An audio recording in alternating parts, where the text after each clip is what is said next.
ravi de vous retrouver pour cette session d'information. Bienvenue au journal. L'invité de ce soir, Sameton Dedi, secrétaire général de l'association culturelle Loité Kombo. Il est ici sur ce plateau. Bonsoir. Bonsoir madame, merci. À tout de suite.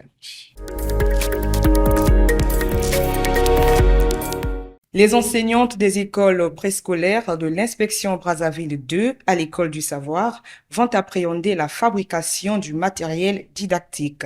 La partie théorique de ce séminaire de formation a débuté le 19 janvier dernier. On fait le point avec Loïc Kwama.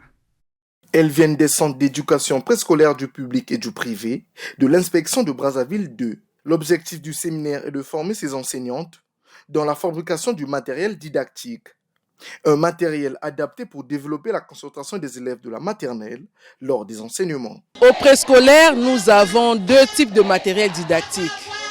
Nous avons le matériel ludique qui permet à l'enfant de jouer.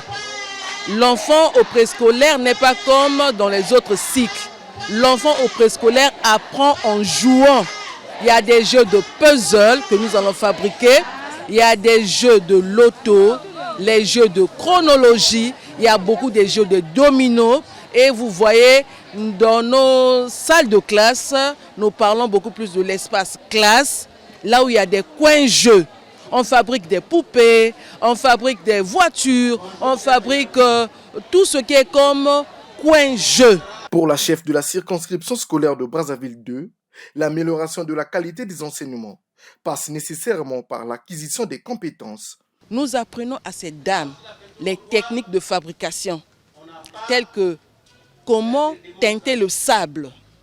Le sable a la couleur parfois blanche, mais il faut rendre ce sable-là rouge, vert, bleu, jaune. Ça dépend de ce que vous voulez réaliser.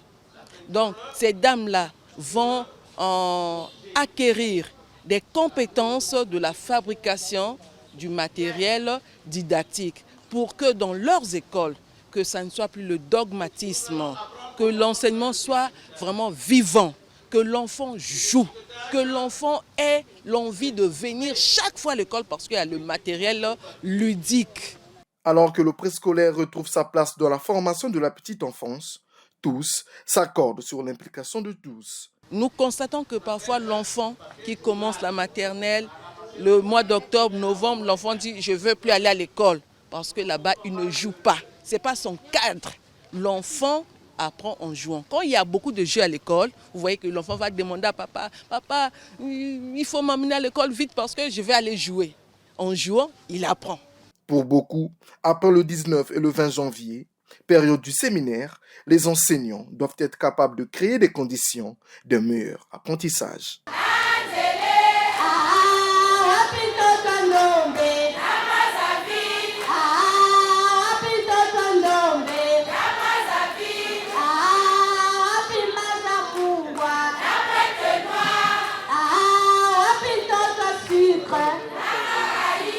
Renforcement des capacités sur le développement humain, un défi pour l'école de Brazzaville.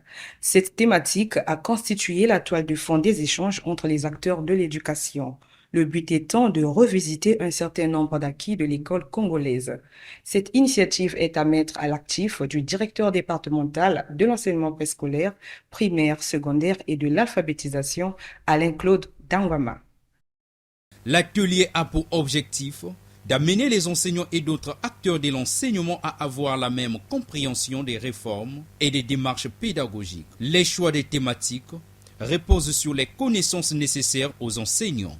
C'est un vrai défi qu'il faut relever afin que notre département se lance indéfiniment dans la quête de la performance. Mesdames et messieurs, je voudrais ainsi vous inviter à avoir, à l'occasion des échanges, une attention soutenue et particulière afin que notre département en tire le meilleur bénéfice possible. Envie de pérenniser les nouvelles pratiques, le directeur départemental de l'enseignement préscolaire, primaire, secondaire et de l'alphabétisation de Brazzaville reformule des orientations pour 2023-2024. Nous avons en charge des élèves dans le département scolaire de Brazzaville. Si l'on prend la tranche du premier trimestre, est calme, comparativement à Brazzaville de l'année dernière, à la même époque, donc au premier trimestre. Cela veut dire que vous avez osé, nous avons osé, mais nous avançons tout doucement. Mais d'ici là, on va le quantifier. Vous vous rendrez compte que si nous osons, nous réussirons ensemble. Avec l'uniformisation de la tenue scolaire, le DEDEPSA salue une initiative salutaire du gouvernement dans la lutte contre la violence scolaire. L'invité de ce soir, je l'ai annoncé en amont, c'est Sameton Didi, secrétaire général de l'association culturelle Loite Combo. Il est ici sur ce plateau. Une fois encore, soyez les bienvenus. Merci, madame. Alors, qu'est-ce qui vous emmène Bon, ce sur qui, le plateau de EAD TV? ce qui m'emmène ici, c'est en fait un message portant cérémonie de clôture de la procession culturelle en milieu estudiantin, en milieu scolaire que nous avons eu à organiser du 5, le 6 et le 7 décembre 2023. Et ça portait sur quoi, votre sensibilisation? Bon, la sensibilisation, cette procession culturelle portait sur la lutte contre le VIH-Sida en milieu scolaire. Et quel est le genre littéraire que vous avez choisi pour sensibiliser ces jeunes? Le théâtre. Pourquoi avoir choisi le théâtre? Le théâtre, c'est un bon moyen, surtout en milieu scolaire, de véhiculer, de faire passer le message, surtout lorsque les élèves voient des acteurs en train de jouer. Ça suscite de l'empathie, de l'émotion, de la joie. Et ce qu'on peut retenir parfois, c'est la leçon ou les leçons qui sont tirées de la pièce de théâtre. Parlons donc des leçons à tirer dans une pièce de théâtre. Qu'en est-il concrètement de votre pièce de théâtre qui porte sur le VIH-Sida? C'était un extrait d'une pièce de théâtre de Louis-Duc Chevaleresque, un auteur-écrivain congolais. La pièce était intitulée « Le sida et le manioc ». Donc, c'était un extrait. Donc, nous avons pris quelques parties que nous avons exposées devant les élèves. Et qu'est-ce qu'on peut retenir à l'issue de votre pièce de théâtre que vous avez diffusée, sinon retransmise en décembre? Ce que nous pouvons retenir dans la pièce du théâtre, c'est que d'abord dans la pièce, il y avait des jeunes qui aimaient bien l'amour, des jeunes amoureux, mais vivant un peu pendant un bout de temps, alors que la femme voulait que l'homme se protège toujours, l'homme voulait aller comme ça sans préservatif et quelques jours après, l'homme s'est rendu compte qu'il était malade et qu'il avait le sida. Et donc, en résumé, c'est un peu ça. Maintenant, dans le message, ce qu'on peut retenir ici, surtout pour les élèves, c'est l'abstinence pour éviter tout ça. On peut utiliser ce qu'on pense, les préservatifs et autres, mais parfois, c'est pas évident, surtout lorsqu'on est sur le banc de l'école. Il faut se concentrer à nos priorités. Alors, vous clôturez vos assises demain. Oui, C'est ce que j'ai cru comprendre. exactement. Et qu'est-ce qui est prévu lors de cette cérémonie de clôture? Lors de cette cérémonie de clôture, lorsque nous avons organisé l'activité, chaque école était représentée par des ambassadrices. Donc, nous avons eu à organiser la cérémonie dans 8 écoles, donc le lycée de la Révolution, le lycée Thomas Sankara A, le lycée Chaminade, le lycée Lumumba, le lycée de la Réconciliation de Filou, le lycée Savorgnan de Brazza A, le lycée de Mukondingwaka et enfin le lycée de Mafuta. Donc, demain, il est prévu que ces élèves-là viennent avec leur responsable, donc le proviseur ou le représentant de l'école, et ces ambassadrices seront accompagnées de leurs collègues. Donc, on a prévu 15 par établissement, les établissements qui vont venir, y compris le lycée de la Révolution qui va nous recevoir demain. Donc, il y a une pièce de théâtre, donc la même pièce que nous allons rejouer. Oui, nous allons rejouer devant tous ces élèves-là pour que la leçon reste gravée dans leur mémoire. Une autre question, monsieur le secrétaire général, lesquels qui ont joué dans votre pièce? Est-ce les élèves ou les organisateurs eux-mêmes? Bon, ce sont les organisateurs, uniquement les organisateurs. Pourquoi donc? Bon, parce que Est-ce que vous parlez aux enfants? Exactement. Pourquoi n'avoir pas fait participer les élèves?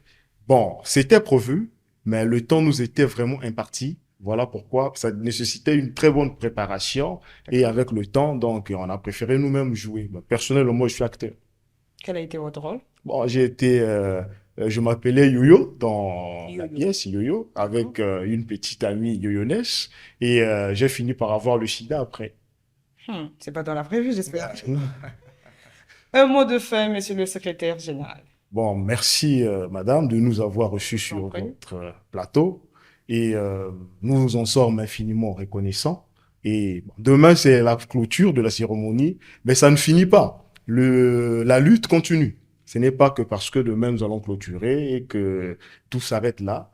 Nous demandons à ce que les élèves, en collaboration avec les enseignants et les parents, de continuer à lutter, non seulement dans les écoles, mais aussi dans le quartier. Surtout pour nous jeunes, les élèves surtout, l'abstinence, c'est conseillé. Et demain, ce sera à quelle heure?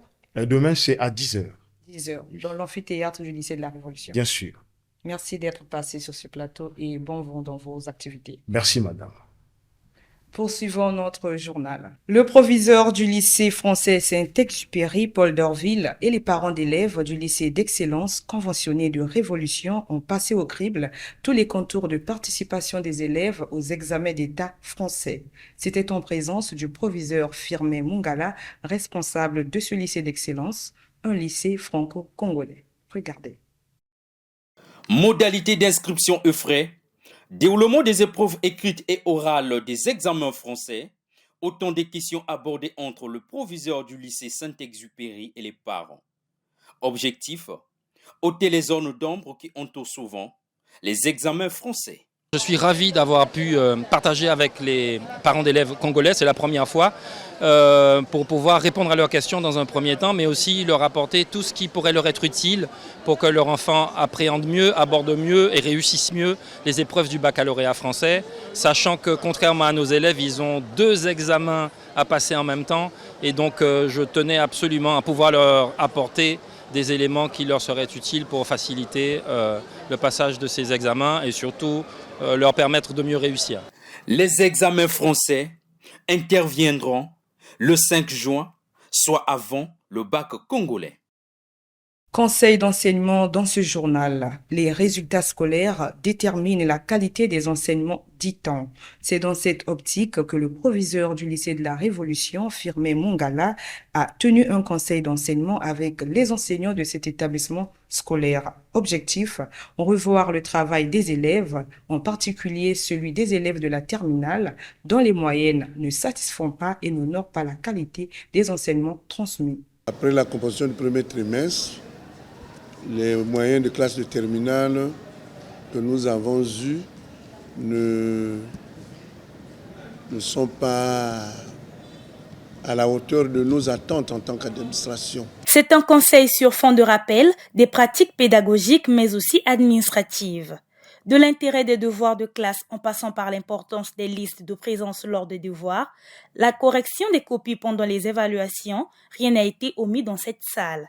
Et tout compte fait, nous avons épinglé quelques faiblesses. Les faiblesses dues à la négligence de certains professeurs dans la correction, à l'absence des évaluations.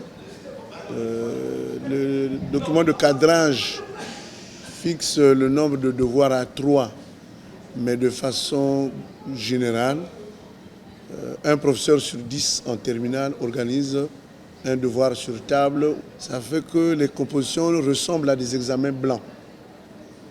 Or, nous avons profité de ce conseil pour rappeler aux enseignants le bien fondé du devoir et avons émis des suggestions, je crois, convaincantes pour faire que chaque mois, nous organisons des TD devoirs départementaux.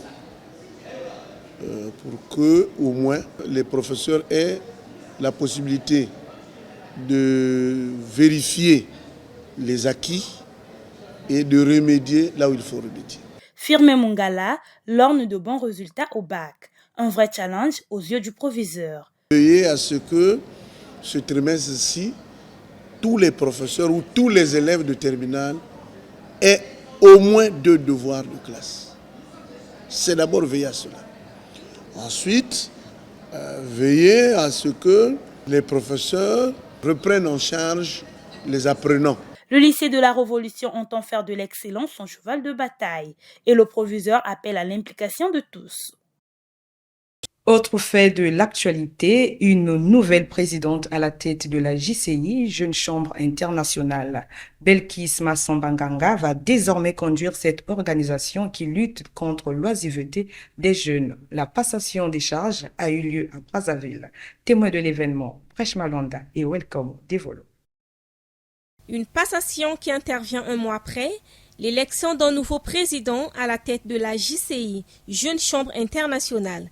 Une entrée solennelle marquée par une soirée de gala comme pour mieux fixer l'assistance sur les objectifs de cette mandature qui va s'articuler autour de certains axes prioritaires. À ce moment de l'histoire de la Jeune Chambre Internationale Congo, de notre belle et grande organisation de jeunesse, nous levons notre voix afin de partager avec vous et de façon globale nos axes de priorité.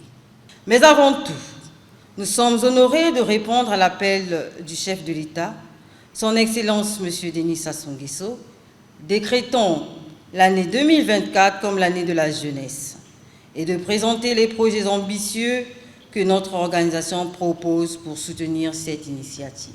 C'est pourquoi il est essentiel de lui offrir les outils nécessaires pour se développer, s'épanouir et contribuer pleinement à la construction d'un Congo meilleur. Et cela se passe par le développement des compétences. Du thème de cette mandature choisie à cet effet, ensemble, agissons pour un avenir meilleur, sont tirées nos aspirations d'intégration, de succès et de partage pour nos communautés. Cet avenir meilleur que nous voulons atteindre, la Jeune Chambre Internationale propose 2 projets. Le premier projet est l'organisation de l'Académie nationale du leadership. Le deuxième projet que nous proposons est l'organisation d'un forum des femmes. Stevia Audrey Diabakakula confirme son leadership et livre ses impressions. Mes impressions sont les meilleures au regard d'une transparence et de l'élargissement de la couche juvénile qui est les jeunes. Pourquoi? Parce que nous sommes la relève de demain. Nous devrions avoir le sens de dévouement, un dynamisme absolu pour que le pays, le monde aille en avant par le biais de la jeunesse. Depuis sa création en 1962, la JCI lutte contre l'oisiveté de la jeunesse en créant les conditions susceptibles d'offrir aux jeunes leaders des opportunités de développement positif. C'est la fin de cette édition. On rappelle, je recevais sur ce plateau le secrétaire général de l'association culturelle Loatekombo, Sameton Dedi, avec qui nous avons parlé de la clôture de la procession culturelle au milieu scolaire sur la lutte contre le VIH-Sida. Vous y êtes donc vivement conviés demain à 10h dans l'amphithéâtre du lycée de la Révolution. Coordination Brèche Malonda, Magali Nanga, Love Pana, Loïc Kwamba, derrière les caméras, Ngimbi Kesney, sous la supervision de Fred Bokoko. Merci de nous avoir suivis et bonne suite de programmes sur la première chaîne éducative du Congo.